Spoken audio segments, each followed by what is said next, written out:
Hey, Warrior Saints. Welcome to today's edition of our Crucifixional live stream. Glad to have you back with us. Kind of want to follow up the conversation that Father Chris was having yesterday about debt. Because after we filmed it, after we went live and we're talking about it, I was on Facebook sharing it and doing all of those things, and of course got sucked in to a glorious Facebook discussion about the fairness or unfairness of this whole entire process and student loans in general and debt in general and all of this stuff. And let's be real. I mean, the fact remains that these loans that the government has subsidized are corrupt. They're horrible and they're somewhat crippling for people. I get all that. What I don't get, though, is the discussion that is completely centered around fair. It's not fair that this group is getting $10,000 in student loan forgiveness and I'm not. It's not fair that this group isn't. It's not fair that this group is going to have to pay for it because we didn't take loans maybe and now we're getting stuck with all of this and it's going to get passed down to the taxpayers and all of those things. All of the arguments have merit of some form or another. But the reality is it all boils down to fair. Well, let's be real.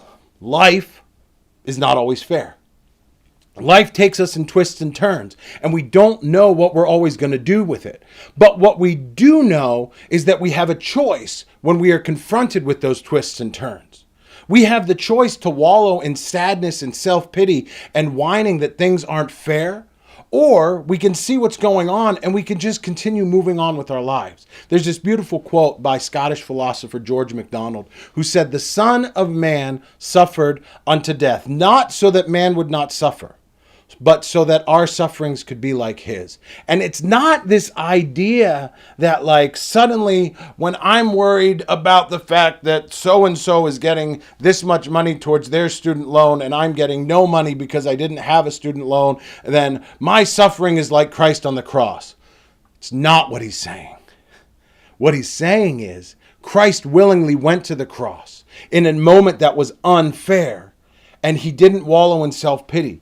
Rather, we see that victory in the garden where he says, "Father, that this cup would pass over me, pass from me. Nevertheless, not what I will, but what thou wilt will. What thy will be done."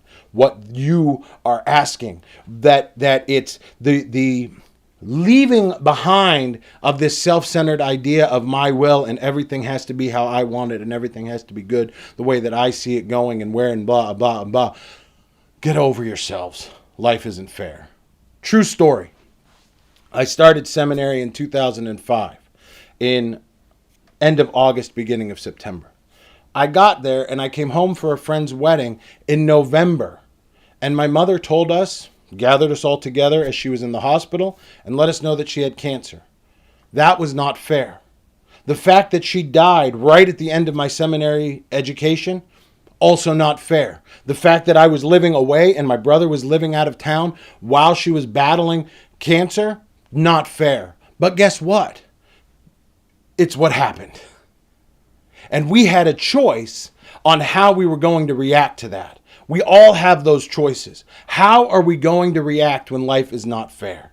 And we all have to figure out what that answer is going to look like. But I'll tell you one thing that I found out today. I went to openbible.info and I typed in fair to find out what are the passages in Scripture that talk about fair. And you know how many there were that actually used the word fair? This many. Nothing in there is talking about that. But what it is talking about, Scripture is teaching us how we can overcome the fact that things are not always going to be fair or what we consider to be fair. And we can move forward with our lives and figure out how we are going to approach life, understanding that life isn't necessarily fair, but that we are called as warrior saints to overcome that and to respond to that in a way that is crucifixional. And that's what we're going to be exploring in a future Way of the Warrior Saint episode, which I urge you to get on and get for yourself or for someone else by visiting us at warriorsaints.org. There you can subscribe to our flagship program, The Way of the Warrior Saint. There you can see what we have to offer, and you can see a much longer explication or exploration of what it means to deal with life when life isn't fair. So visit us, warriorsaints.org. Get on the way of the warrior saint, and you will get in your email in a few days a brand new episode dealing with this very topic. We will be back here with you tomorrow, and until then, keep walking on the way of the warrior saint.